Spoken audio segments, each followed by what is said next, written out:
Might work instead. Hi, everybody. I think we might be live on Facebook, as we should be streaming now. And we're here with Sarah Naylor. Sarah Naylor is one of our Simply Changing coaches. She is an amazing recruitment consultant too, and she combines the two because obviously in terms of matching people to the jobs that she has access to, the whole process of coaching is so valuable in that profession, in that goal to match people to the right kind of jobs. She's an amazing, inspirational woman. If you saw her talk the other day, you'll know just how energetic she is, just how positive she is, and her feet are firmly planted on the ground. She's very real. She's really hardworking. She's an amazing person. And we promised that we would speak to you about a CV. So we are, again, apologies, having broadband issues. I've just had to log out about 3 or 4 times just to see if I can get a better delivery on this system for you. My first question to Sarah is going to be this. How useful, Sarah, is a CV to people in this process of finding the career, the work-life balance, the job that really a person wants to do? How useful is a CV in that process? Oh my gosh, you're just putting your whole CV together. There's so much benefit to spending that time in working your CV through. And, this is from applying for a job perspective, or even for that job to actually manifest itself into your life, because your CV is a reflection of you, of who you are, and of your work experiences, your education, your qualifications. It's a snapshot. It's an instant opportunity for you to present yourself to a potential employer. And presenting it correctly and in the right way can ensure and can help you manifest that dream job, that one that you really, really want. So it is so important to take that time to get it right, to get your energy, to get the sort of the essence of you, if you like, reflected on your CV. I've been in recruitment for over 32 years now. I mean, I've gone through the whole process of people not having CVs at all, it being a whole new thing to people. And, it was the days of when covering letter and the resume came over from the States and CVs became prevalent. And, it takes time to put it together, but it is something that people use all the time now. And getting that information correct is just so important, because once you know about yourself and who you are, not only will you be able to project that to a potential employer, but equally so, you will start to use the language, because you will understand yourself what it is you are looking for, what you enjoy, what you like doing, what you don't want to do. And now, Louise, you'll know as a coach, we don't like to use and work on the negatives. Because by using negatives, it doesn't work with the subconscious. The subconscious only recognises a positive. So if you say, I don't like filing, and you put it at the top of the list of all your jobs that you do, that filing is what you do, guess what you're going to attract? A shed load of filing. So it's so important. This time you take will help you break down and understand what it is that you're looking for, but then also be able to project that to a potential employer. And having that information clear and concise, reflecting your energy and the things that you're passionate about, that you enjoy doing, in a way that is going to capture their attention, is important, because your CV is what an employer, potential employer, will see first and foremost. You've got a few seconds to capture that person's attention. The fact that you could deliver it all at interview is fine. You need to get to the interview in the first place. So the CV is in this day and age, it's really, really important. And, I've seen so many CVs, as I just was starting to allude to, gone off on the Ronnie Corbett. But for those of you who remember Ronnie Corbett's long stories, but I was saying scrappy bits of paper. I mean, I, as a recruiter, because I know what I'm doing job-wise, I can see through that. But not everybody has the same level of expertise, and you need to enable them and help them to help you ultimately. And there are you saying that you've got like X-ray vision as far as CVs are concerned and job applications are concerned? And I'm mindful of what we did talk about the last time that we were together, which was Aspects of Me, where we were talking about who we are, what floats our boat, what our values are, all of that really good stuff. And I know that you've been speaking to people over the last week, and I've been speaking to folks over the last week, and we know that we within Simply Changing are in a world where people want to make a difference. That's what's important to people. And yet people have all sorts of skills that they bring to the party. So they can be nurses and teachers and social workers. They can be accountants and lawyers and marketeers and all sorts of different roles that they bring. So it's almost like saying, in terms of Aspects of Me, put your role to the side, look at what your values are, what your beliefs are, what floats your boat, what motivates you. Yes. And then today we're looking very much at the CV. So in terms of what motivates you, what would you say about your role as a recruitment consultant? So what is the value that matches within you? So how do you connect with what's important to you as a recruitment consultant, if that makes sense as a question? Yeah. Well, I've been very fortunate. So I recognised, and again, I suppose this is understanding yourself. I recognised going back in the day that the role of a recruitment consultant really appealed to me, because I could see the variety. I could see that you were communicating. I love communicating with people. That is where, that's kind of, I suppose, my superpower. And I hadn't realised until I did the, the coach training, this rapport building, this pillar of NLP was something that was inbuilt within me, because I would sit there, and even before I got into recruitment, I've always tried to find in communication, and probably something I've got from my gran from going back, is this need and desire to, when I meet somebody, to find some commonality, to build up that level of rapport, to have communication so I can draw out the best of somebody. And that's where, when coming into recruitment and lastly, obviously coaching, that I discovered what I was doing in recruitment was building that rapport to find out, to extract that information from someone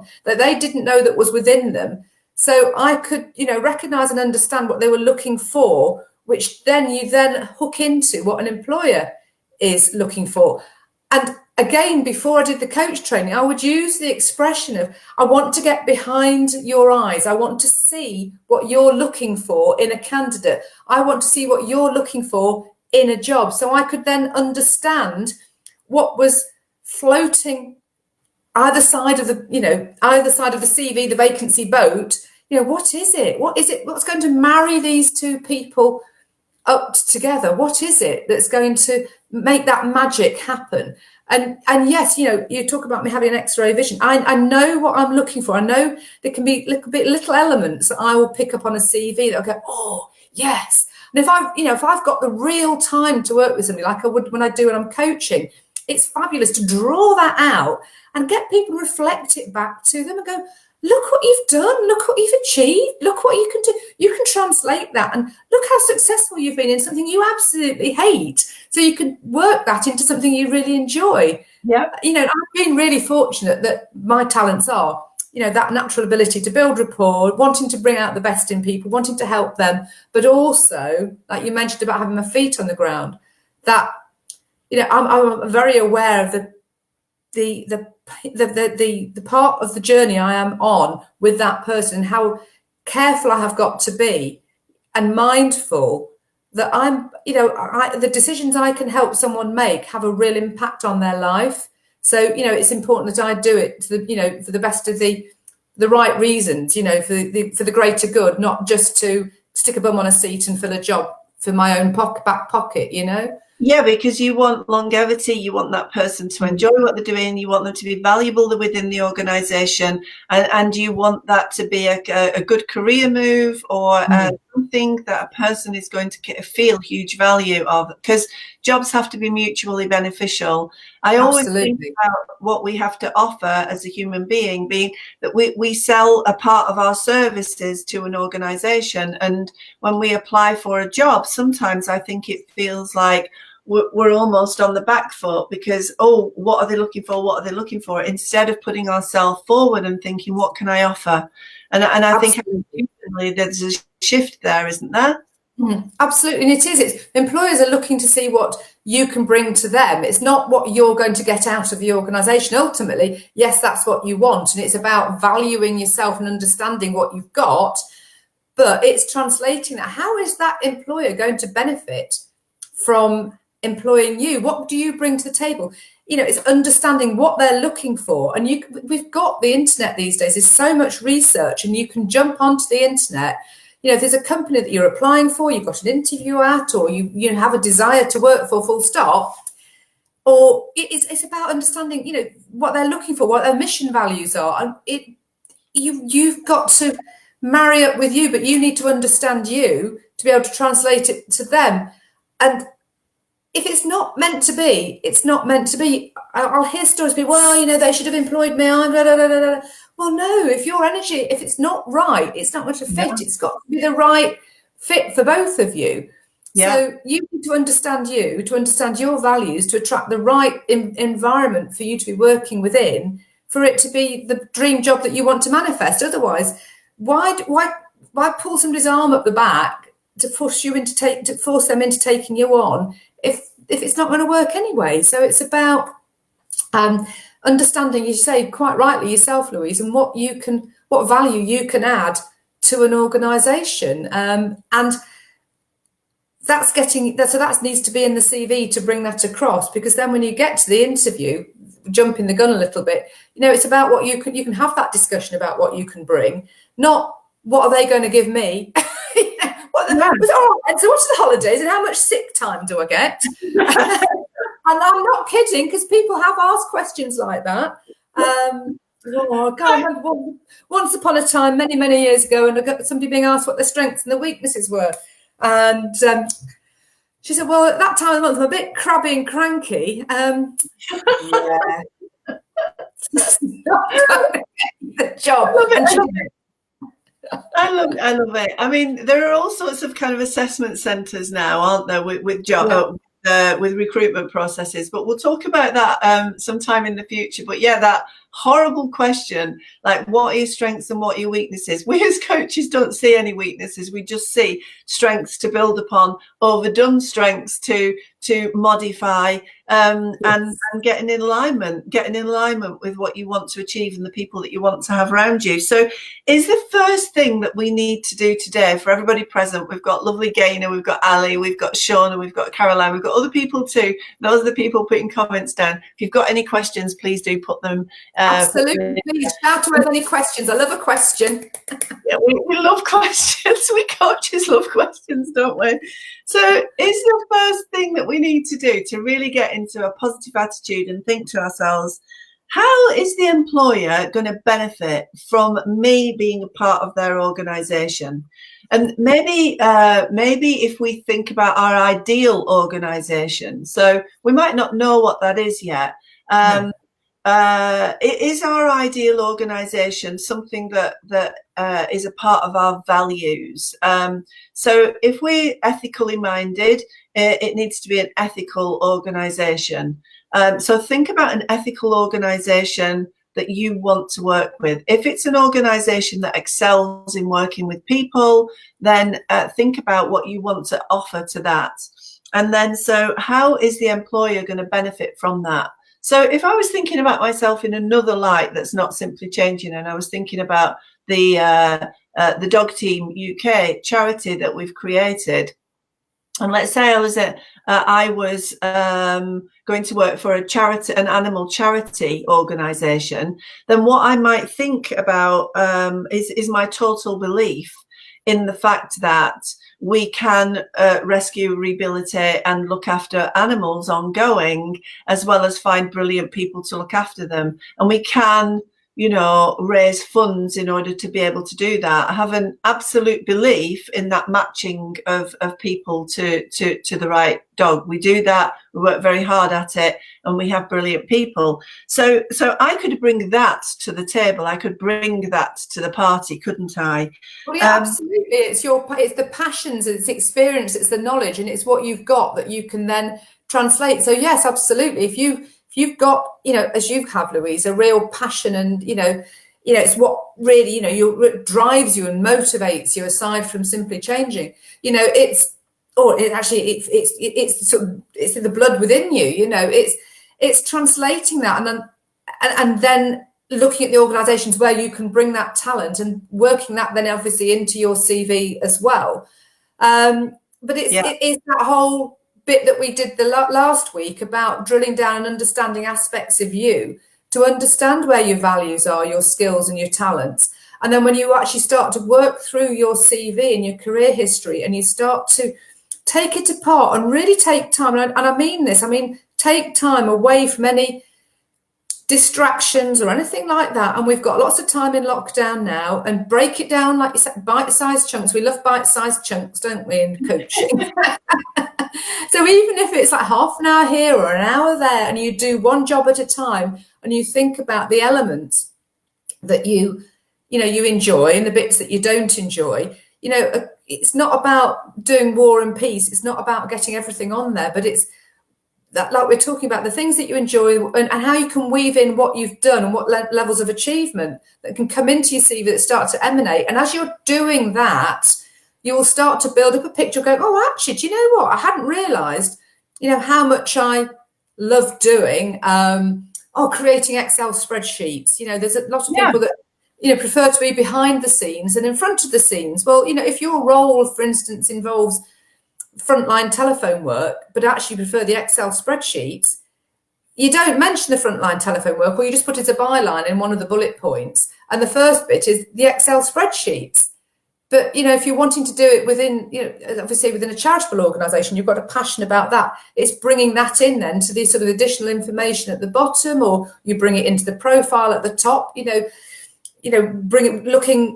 it's just how you then weave that passion in, and the language that you use, which is likely to then reflect the language of the person within the organisation, that through going through the process of doing your CV and examining yourself, that brings to light, you know.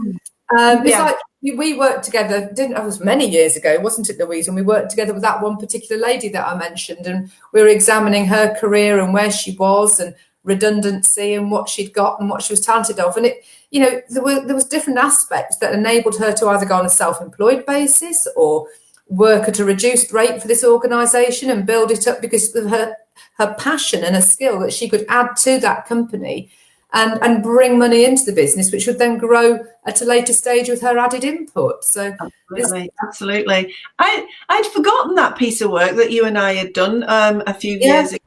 That was a cracking piece of work, and I really enjoyed working with you on that, Sarah. And it was a great outcome. So and we coaches do collaborate an awful lot, don't we? Across the goals that people ask us to get engaged with. So that was really fun. So what I'm getting a sense for now is that if we give ourselves time to think about aspects of me, which was the previous broadcast, we get in touch with what our values are, what floats our boat, what we're interested in. Because I always think that if you find a job that meets your values and your beliefs, you literally never work another day in your life.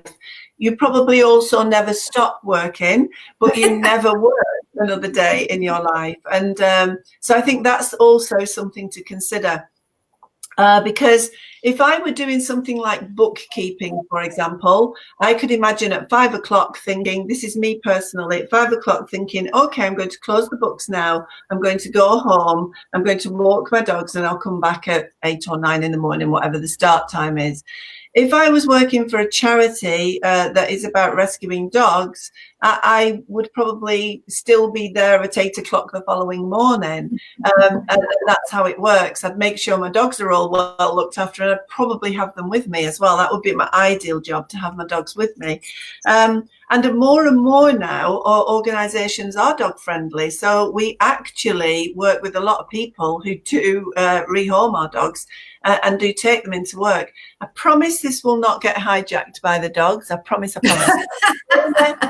Has a question. It's a late promise, but I'll give it a go. So the question that we have here is, as I'm gearing up to move away from social work to coaching, if I was putting a CV together, for example, for an HR department I'd like to work with, do I still list all my massive skills I have honed in as a social worker? So as a social worker, as Gayna's quite rightly said, a massive list of skills. Are they going to be appropriate? Are all of them going to be appropriate? How is the way in which someone like Gayna with social work experience can present those massive list of skills to an organisation that might be related but might not necessarily be social work based?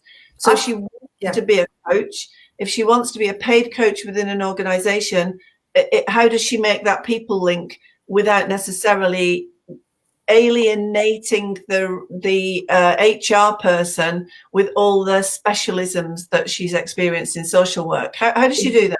Well, exactly. Well, I think it's a case of reframing a lot of the sort of terminology and the texture of what you're actually putting in there into the job description, because obviously you've got a lot of valuable and transferable skills that are going to be attractive, and particularly potentially if you're looking at an organisation. I'm thinking HR. If you've worked within social work, which organisation, where can your social work expertise as a coach be of benefit? So therefore, could it be that you work with an HR team that have links to social work? So therefore, all your social work, your background in social work will be of benefit. I also suggest perhaps speaking to Carol and Anthony, who's done exactly this.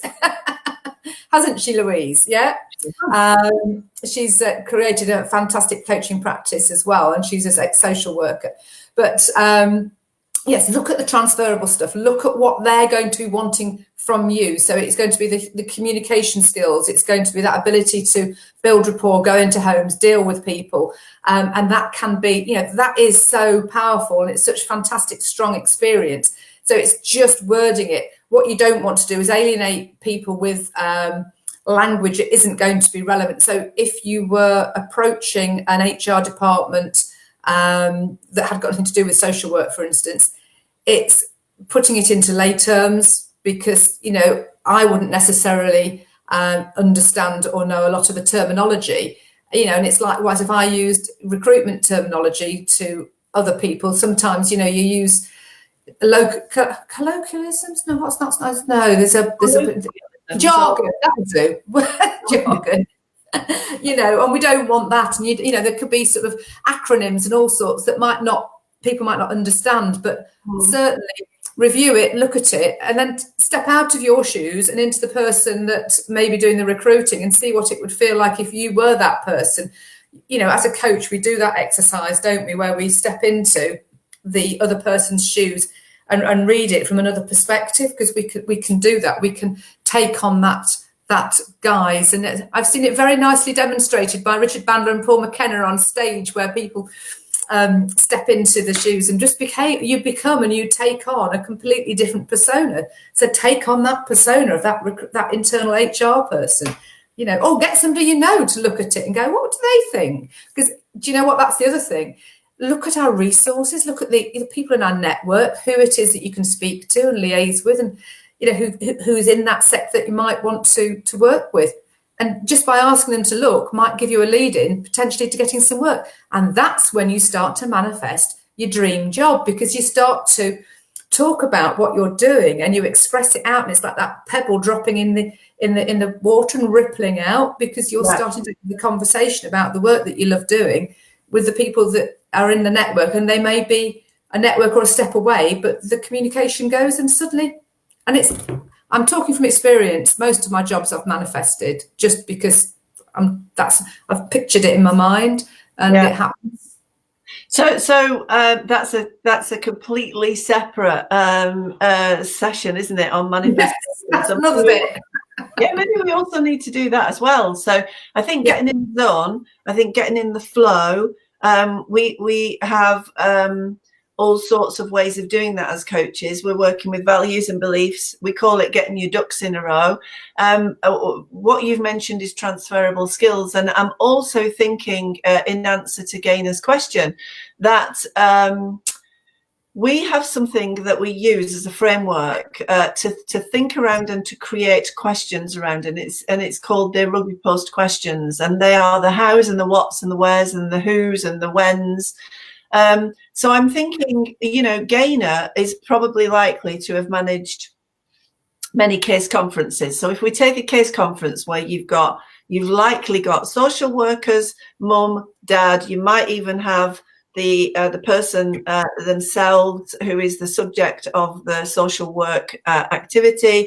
You might have a representation from the police. You've probably got medical people there as well. All sorts of things. Case conferences can have all those professions in them. So if I was going to explain a case conference, it could look very procedural. It could look a bit scary as well. If I were to think about that case conference in terms of what is it that we're aiming to achieve? How did I go about it? Who did I connect with, and how did I get those people to connect with each other? If we start to look at the process of what we're doing through maybe the rugby post questions, we then start to chunk up, and again, it's more about getting out of the detail of what you're doing and getting to the aims of what you're doing that could then be communicated to that HR professional who would understand how that fits into the coaching role. It's the communication processes, it's the rapport processes that Sarah was talking to about earlier, and that's in terms of a coaching role. If it was something like, I don't know, you were going to be taking on a practice manager in your local doctor's surgery, then you would need organizational skills and IT skills. And so you would bring out that element. So, communicating with people and making sure that everybody has the information is going to be valuable to a doctor's surgery, perhaps a little bit more than any of the other skills, because they want someone who can manage finances, who can manage organization, who can keep everybody on track and doing their thing. So maybe using those rugby post questions will help us to go, what was I aiming to achieve? How was I doing it? Who was involved in that? What were my skills that I particularly used in that moment or in that session? Absolutely. You build up and it's building up through this process. You build up an image of all the elements to the job, because you don't necessarily always need to know what the job is that you specifically want to do. But if you start to build up all the elements that you actually enjoy, because the thing is, we put a label on a job, don't we, to identify it. But labels, I don't think, can always be ever so helpful. And different people have a different interpretation of that label purely by the name we give it. And so it's understanding those key elements and not worrying about what that title bit is. Back in the day, there was a PA that was offered a job at Boots, I remember. And because the title wasn't PA, she didn't like the job. She didn't want it because it just said secretary. And it's like, oh, for crap, seriously? Come on. But, it's the changing of that title of that job at all? Well, the thing is, large organisations can often get a bit funny because they have set job titles. But what I'm saying is, it's not to get caught up into what the title is; it's what the elements are. And if you understand the elements that what you actually want, and you can almost like create and form your own role because you know what it is you want to attract. So therefore, your CV then starts to reflect all of those things, and that's what will attract it. And when you are looking for a role, because you've identified them already, that's what you're going to see when you're looking for job adverts, or likewise, that's what employers going to see.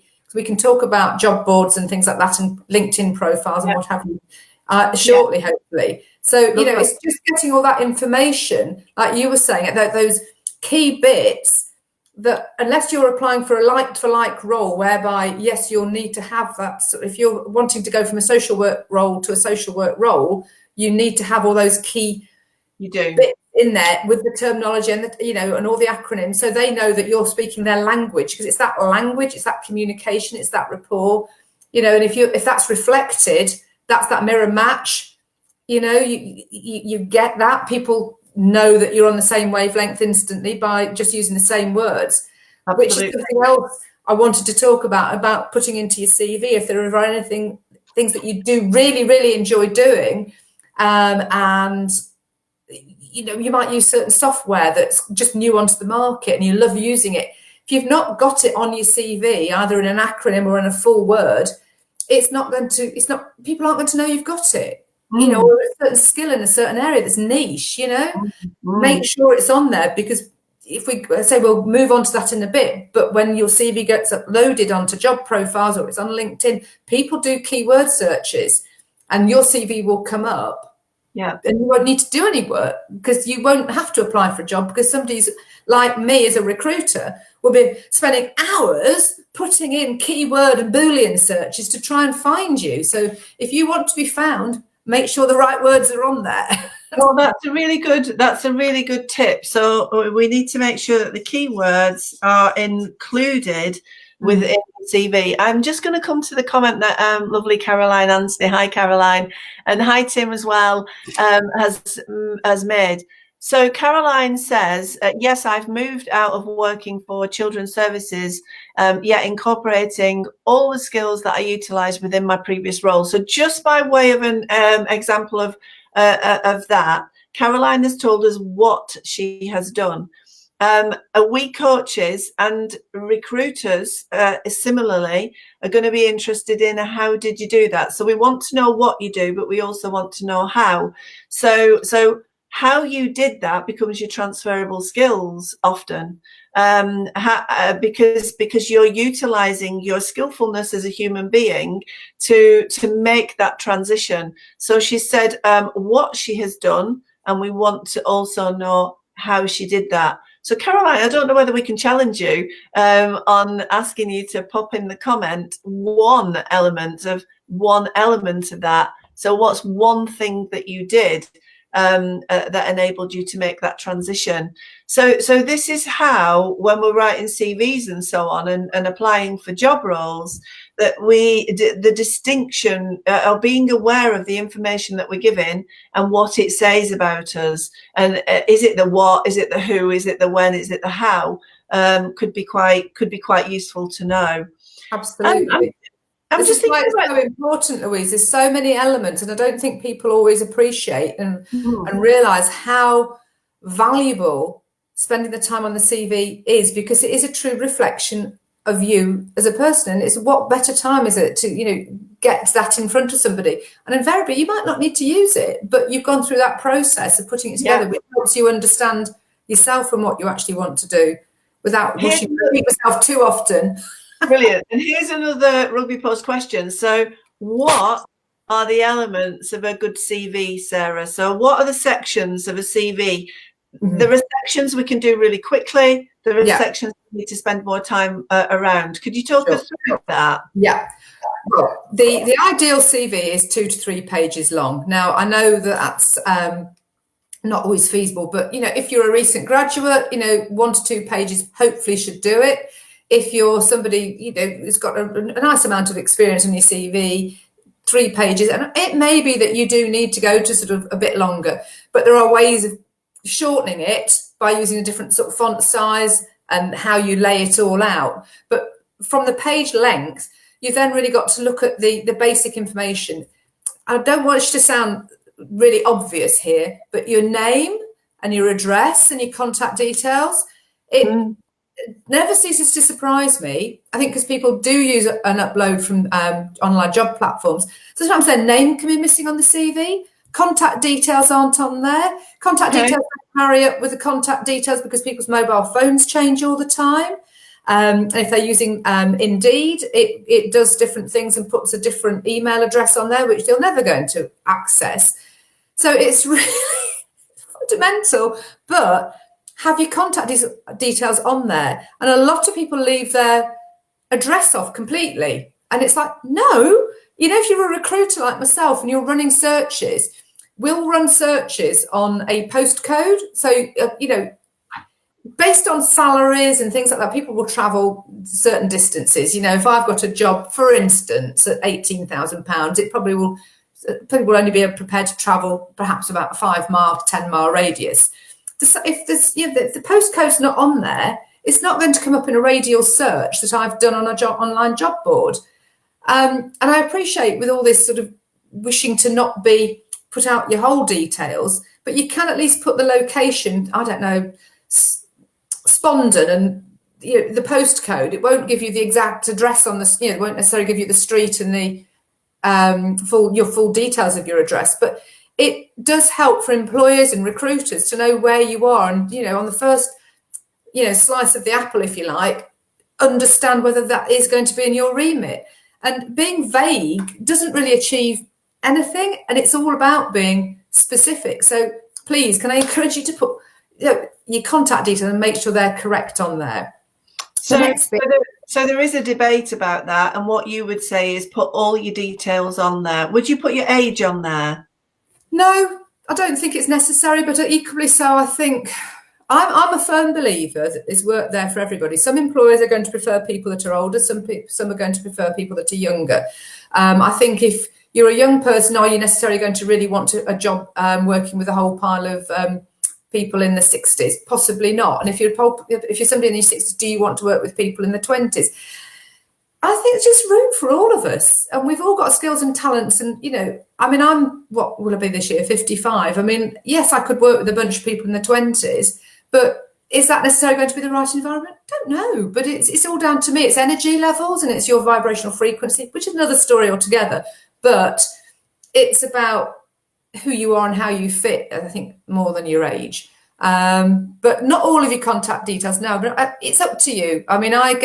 I suppose it's almost like 50-50 now of people that will put their full address and contact details on. But you do need your mobile phone number, your home phone number if you've got one, but it's not essential.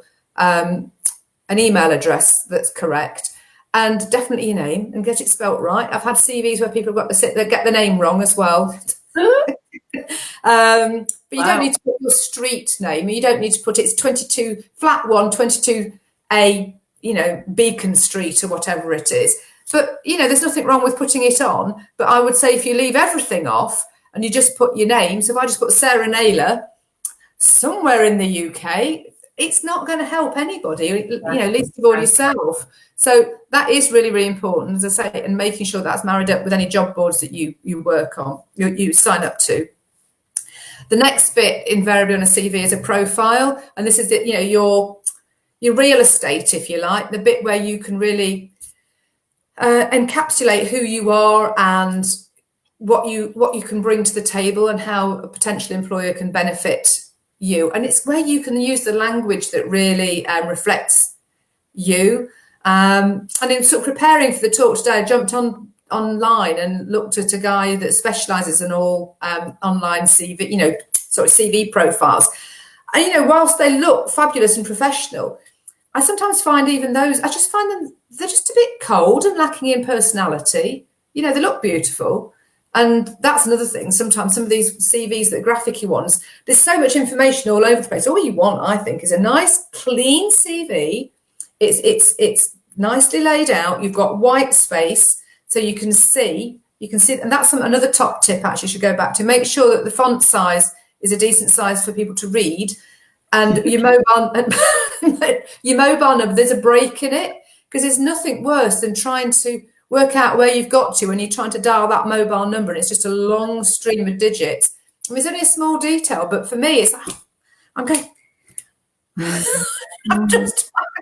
it's really frustrating. So you've got your profile, and then there's your education history. And, let's go back to the social work side. If you've got some really good, strong qualifications in social work, and you are looking for another role in that sector, absolutely, you need that education, those qualifications showing there on the front page. But if your experience is above and beyond your qualifications, so you're qualified by experience, it's probably worth popping them on the back page. So it's not the first thing that, oh, look, I've got 7 CSEs at grade F or whatever they are. You've read my CV, Sarah. Yeah, but look at all the qualifications you've got since, so you have those on there. But sometimes there's just ways of presenting information. It's not about lying either, but it's just how it's presented, because you've got that a few seconds to capture somebody's imagination. So you want to show that you're the founder of Simply Changing, and you've got all these NLP qualifications, master practitioner, and what you do. That's what needs to be on the front page, not the fact that you did a paper round age 16, got like CSE grade F in childcare, unless you want a paper round delivering to children's homes, in which case, perfect. Fabulous. I'll remember that. And then it's the order of the jobs, of course. So most recent and relevant first, and the key points, again, which we were talking about earlier, what you really want to be doing. Make sure those key points, those transferable skills, that stuff that you love and it makes your heart sing, makes you want to leap out of bed in the morning. Those are the points that are showing, any achievement that's really relevant. But we're not talking about war and peace. We're just talking about a real snapshot that gets you and your energy and your ability quickly translated to the person that's scan reading your CV, because once you get in front of them, then you can expand. I know it's putting you on the spot somewhat, and I don't wish to put you on the spot, but I'm just thinking about how would you how would you present your role as a recruitment consultant? So what would you pick out as the key points that really get you out of bed every day? Let's say you were going to apply for a job as another recruitment consultant. What would you say, Sarah? What would those things be? Well, for me, if I was talking to another, it's that sort of absolute passion and pleasure I get from engaging with clients and candidates, that thrill of the chase of picking up on a lead and finding the job and uncovering it and digging about and going, yes, I knew it was that job.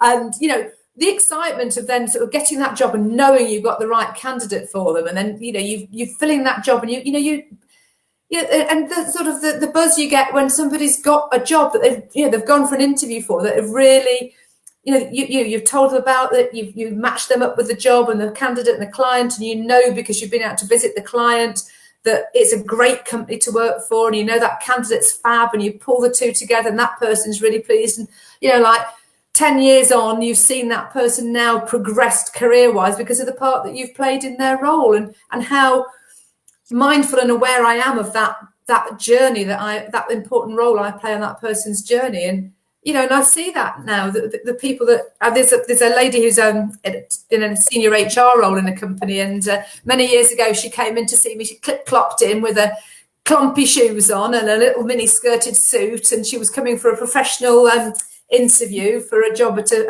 a secretary in a professional firm of chartered accountants. And I was thinking, oh, crikey. Oh, no. Anyway, she went along, she got the job, and trained to be an HR professional, took over from that person when they left, and eventually has got this really senior HR role about 20 years later. So wow, nice. Yeah. Wow. So, oh my goodness me. So we can hear in what you are saying what it is that we need to be matching that. So I don't know, I think we're 43 minutes into the recording, so I'm going to put 43 minutes in. It's listening to you there, Sarah, and it's emulating that, isn't it? Yeah. So it's getting you excited. It's about what makes your heart sing. And I tell you what's making me laugh right now. I've got 2 pigeons snogging on the fence in front of me. They're going to be doing what they did the other way. As long as they don't turn back round and doing what they were doing yesterday, they're in front of me again. Well, they're likely to. It's that time of year, isn't it? Oh, way up. Yes, here we go. Activity. Sorry to interlude. Jeez. I'm blushing. No, you are blushing. We can see it.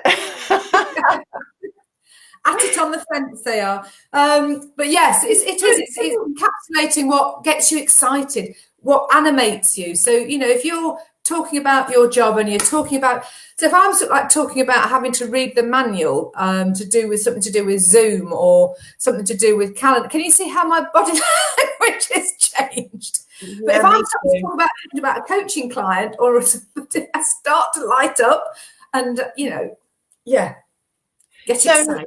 If we could ask everybody just to take a moment to think about an aspect of this is just by way of practice, right? So think about your job, think about what you did over the last 6 months or so, and just pick out one or two things, as Sarah has just done there, that really, really illuminate you and allow you to light up. So that you think, oh yeah, I'm really proud of that. Oh yeah, I'm so glad I did that. And those moments, just jot a little list and think about them and notice how they change your state. So we're just going to go quiet for 30 seconds, no longer than that, where we can then ask for folks to pop it in the comments box. Starting now, 30 seconds. We're going to go silent, Sarah.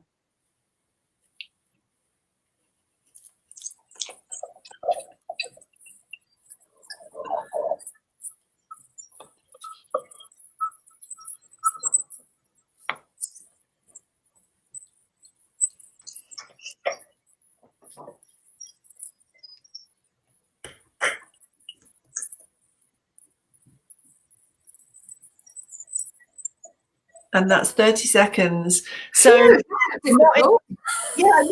Sarah, have you ever been quiet for 30 seconds before? I can't remember. Fantastic. So what we would like is, I know that was only 30 seconds, but we are coaches and we do understand ourselves really well. And those of you who aren't coaches, just give yourself some more time. Can you pop some comments in? Just like one element of what really floated your boat and lit you up in your job role in the last 6 months. And then let's just hear and gain inspiration from it.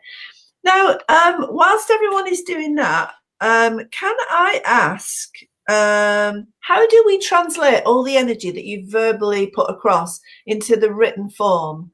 How do we do that? What would you suggest is a technique or a process for being able to capture all those amazing energetic words that you've used and put them in the same compelling manner in a written format? Any ideas on that, Sarah? Well, I think first and foremost, you've got the profile. So it's, you know, it's using certain words in a certain way. Obviously, you can't be as verbose as I've just been, but it's just the changing of the words. So rather than using words that are sort of quite matter of fact, it's just perhaps changing the odd word here and there that's got a little bit more flair to it. A little bit more passion, a little bit more descriptive, a little bit more flair, as I say. So, one of the things you mentioned that you that really animated you was the chase. Thinking of the chase, uncovering, digging around, knowing you've got the right candidate. There was something about the kind of detectiveness of seeing the job and knowing where it comes from and going, yes, I got you. I knew that job was for that organisation and I've got this person that's absolutely spot on for it. So if we could take that and just maybe practice putting that into words. Sentence. Maybe just or have always got excited about identifying opportunities, fulfilling requirements, marrying up candidates and clients to successful placement. Just rather than just going, I match candidates with jobs, and I feel, rather than just saying telling candidates about jobs. You would be, exploring opportunities with candidates, ensuring that they matched and helped them engage with the right role that was really perfect for them. So it's just being a bit more descriptive, I think, with that. You can't go completely over the top on a CV, but it is just changing a few words. I did this exercise with a coaching client of mine who it was in sales, and he was working within an organization that really didn't float his boat. He was just, he was much more sort of hipster, if you like, but working in a techie firm doing technical sales, which didn't excite him at all. So we can't, his online profile, his LinkedIn profile, none of it married up with the person that was sat engaged in coaching with me. And I said, well, his wife was a photographer. Get your wife to get a new photo done that reflects the bearded guy that I'm seeing in front of me, who wants to attract a role in more of a sort of beer brewery, wholesome food kind of environment. And look at the words that are transferring. Look at how you describe it. Get a bit of passion in there. Explain, just rather than this cold clinical description that sounds really flat and without any life. Getting life into it. It's getting. So you very eloquently and very quickly came up with things like always excelled at, identified opportunities for, fulfilled, marrying up candidates. So there's energetic. There's a process there which we can hear, and it's also an energetic process. So I'm just going to come back to Shauna, for example, because Shauna said, where are you there? Being able to secure accommodation for a young person who had lost hope. Bigger picture helped him to restore hope and belief that life could be better. Oh my God. I know. Awesome. Amazing. Droply lovely, wonderful. So does that get across the enormity of what Shauna's done? I know how enormous the work that Shauna does is, and it's enormous. And I know how her personality is she's got this beautiful personality. So how does is that enough? Does she need to do more? What would you say as a recruitment consultant? What would you do to take the essence of this beautiful, big-hearted, highly skilled woman who makes things like that happen on a day-by-day basis? Itself sounds absolutely amazing, but that could be as a point. Most recent highlighted as a sense of achievement. Recent achievements. Delighted to or.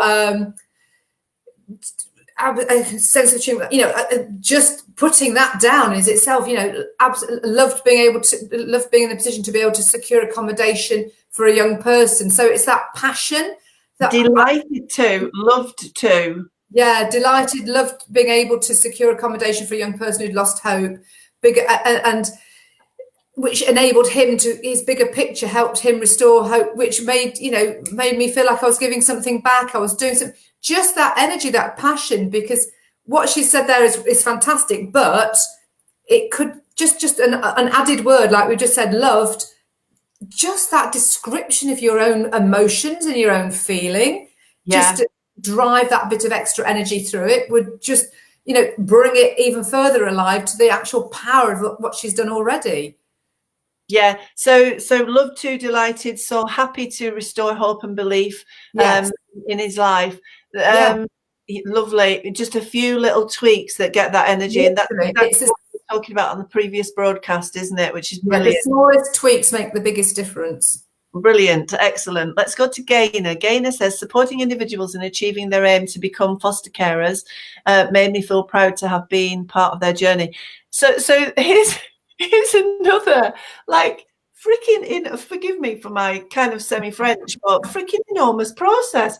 We foster carers are the big-hearted people in society who take the young people of our nation, take them into their homes and look after them and give them groundedness and security and love, and it's enormous what she's just said. So how can she get that sense of enormity in there? What would you suggest? Well, let's have a look again. Again, absolutely awesome, fantastic, absolutely brilliant. So again, clinically, it's supporting individuals in achieving their aim to become foster carers. It's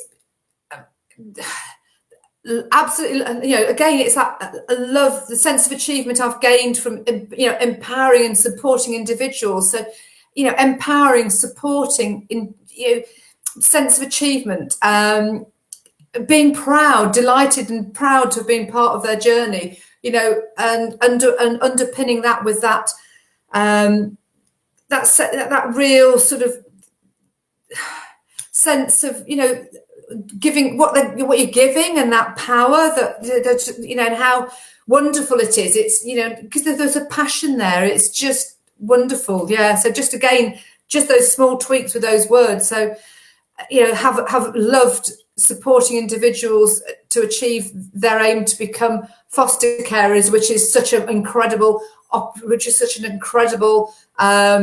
thing that they do, or something. I can't think of the words off the top of my head, but it's using those words, just tweaking them, sort of giving perhaps a bit more recognition to the foster carers themselves, like you've just alluded to, Louise. But actually, what has that support meant to you? And you've been proud, or perhaps proud that just twisting them round, proud to have been part of the journey and supporting the amazing individuals achieve the incredible role of foster carers. So just rewording it a little bit. Lovely. And I also know that I know that what Gaynor does is she has that lovely quality of being able to build connection with people really quickly. She has this lovely happiness about her, actually, and she you could breathe that in, bringing happiness, weaving happiness into the world, just those words, and that ability to connect and communicate and weave happiness into the world, enabling foster carers to bring their joy to families of people that haven't had a life that's been so wonderful before. So just being a little bit more, creative with the language. The thing that Gaynor has to do is she has to go into the far end of everything within a foster carer's life, including going through their bank statements and things. That's part of her job role.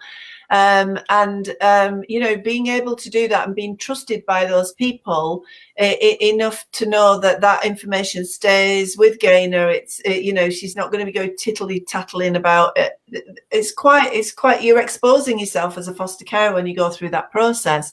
So she handles that so beautifully, personally, and she's not this kind of auditor that goes in. She's a big-hearted, loving person who goes in and connects with people, because that's who she is as a person. And yet she has to do all that really, really difficult stuff. So mixing that sort of, trusted member, trusted to look after finances, and, building that rapport and trust, and fully aware of the importance, the part I play on that person's journey. Those sort of the words, as I say, just bringing that texture to the job. Brilliant. That is lovely. I think this is super, super powerful and useful. Thank you very much indeed, Sarah. So I think we've got one from Ali here. So we've got Alison, who also is, what that woman hasn't achieved isn't worth doing, honestly. She's amazing. So the joy of a coachee getting what they want, their smiling face at the sense of their achievement, the passion of being able to talk about coaching for wellness, health and well-being at Ragdale Hall, the joy of being curious in a way that brings unexpected, now this is it, the joy of being curious in a way that brings unexpected delight that comes from an unknown adventure with the others. Ooh. That last bit is rocking it, isn't it? Yeah, absolutely. That's fantastic. You got the job, Ali. And when can I come to Ragdale Hall to see you? It's not bad for you, is it? Massage at the same time. Now that's an interesting combination. Coach cum masseuse. That would be a really good combo, wouldn't it? Well, Ali does do alternative therapies as well as coaching. She's amazing. She's also a visiting professor at a number of universities, and has written about half a dozen incredible books. Oh, wow. Fantastic. 4 series. We're talking incredible women here today. So thank you for that, Alison. So getting all of your incredibleness into the same kind of energetic way that you've just encapsulated that last part of that, the joy of being curious in a way that in a way that brings unexpected delight that comes from an unknown adventure with others. So if you kind of used parts of that and put it in different places around your experience, Yes, that would just absolutely rock it, wouldn't it? Absolutely. It's not about your whole CV being suddenly something that's a drama series on TV, but it is. Well, why not? It depends. Fred's cousin writes for Coronation Street. I'm sure she could do that, but it's just changing that vibe of your CV, because the CV is what you're presenting in front of them. Make it stand out. Make people build. They get that rapport. And do you know what? If somebody doesn't get you from your CV, you don't want to work with them anyway. So if that you don't get an interview for the job, it means that person wasn't on your wavelength. So don't worry about it. And let it go and search for the next opportunity. Yes. Yes, bring in Frozen, let it go. Sorry, I really shouldn't sing. But we've run out of time, Louise, because I wanted to talk about more recruiters and online profiles and job boards. Maybe that is next week. I think we've actually got enough to go on in this session, because I think what we've got now, and we think about state management, we've got an increased energy towards the understanding that CVs and personal profiles and something don't have to be boring bullet points about I did this and I achieved this. They actually can be an extension of our motivation. And absolutely, as Sarah says, if somebody rejects your CV and you feel it really reflects who you are, I mean, just make sure that it really reflects who you are and you're doing this and it's authentically who you are. And maybe check that out with a few people as you're going through the development of it. I would say, and if all of that is yes, and they come back and they say no, thank you, you're in the wrong place. You're going to be upset when you're working for that organization, because they're not going to get you and you're not going to get them. And so many organizations now are open. So many organizations are willing people to come in with creative ideas, with alternative ideas, with big-heartedness, rather than just procedural stuff. And those are the organizations that we want to be working for. We have to work damned hard when we're in organizations. We have to work damned hard. Life is about working damned hard, isn't it? It certainly is my belief system anyway. And I think I want to work damned hard, but I want to do what I want to do. And I want to be in a place that gets who I am, not in a place that I'm out of sorts with. Because there's enough places in life where we're out of sorts with people for whatever reason, and that's not that's just not a goer for me. So, and there's also, I'm going to say, Louise, just on the back of that, there's also another reason for not getting sort of the hump if somebody's not come back to you. There's all nature of things that goes on. It may be things on your CV. It may be that the employer has got this thing about somebody who's worked at a company that you worked at some time ago, and that you can't do anything about that. It may be they've put recruitment on hold. They may have changed things have changed internally. They want somebody who's got a certain amount of experience, and if your experience isn't on there that they're looking for, you've just got to accept it and move on. It's simple as that. There's nothing, no harm checking that they've received your CV if you think it's odd that they haven't come back to you. But in today's world, so many companies receive volume CVs, which is why, coming back to it, have a CV that reflects yourself. It's an essence of you. The aspects of you are on there. It's projected. And if the role's meant to be, it will be. If it's not, it's not. Okay, fantastic. So are we going to do this next week as well? Are we going to look at the recruitment sites that you wanted to share with us today? And are you happy to do that? Yeah, absolutely. No, that'll be wicked. We can talk more about that and what's expected and what's looked for, and we can expand upon that. And then if anybody's got any questions based on the last two, the aspects of you and the CVs, just bang them over and we can discuss those as well. Fantastic, absolutely fantastic. Sarah, thank you so much for being here today. Thank you. We, this is what we do at Simply Changing, isn't it? We're just adding value wherever we can. And in this time of lockdown, one of the things we can do is come along to one of our live broadcasts and think about life in a different way. And even if you're developing a website, this information can be, for your coaching practice, this information can be translated over to that. If you're thinking about employment in any way, whether it's your online profile, you can apply these techniques. But I would recommend that you spend some time looking at your CV, because you never know. More and more organizations are taking on paid coaches, and that just might be absolutely perfect for you, or an element of that job role is a coaching role. So whether it's about coaching or not, whether you've come here today and it's not about coaching, it doesn't matter. If you're a salesperson in pharmaceuticals, just apply the same principles. So if you're a salesperson in pharmaceuticals, you are going to have those days where you're high-fiving everybody because something has come together. So capture that, and let's see if we can get more of that in our lives, and reflect those jobs that give us the opportunity to have more of that in our lives. Sarah, thank you so much. Happy? Yes.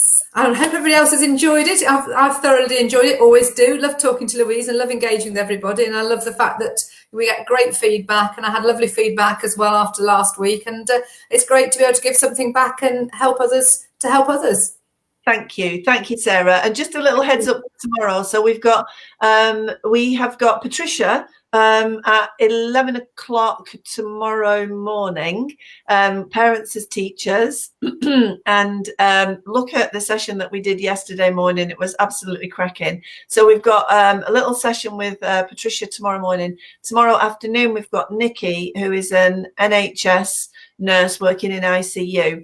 And with everything that has happened over the last few hours, with Boris going into ICU, I think it's going to be very, very interesting to hear what she has to say about working on the front line. She did say to me that she thought it would be cathartic to talk about it. So we're happy to be educated by Nikki and understand what's happening on the front line. And we're also happy, to support her as much as we can. So please come along and support Nikki. That'll be tomorrow afternoon at 2 o'clock. So sending you lots of love. Keep safe, everyone, and see you tomorrow. Take care. Bye. Bye. Bye. Bye. Bye.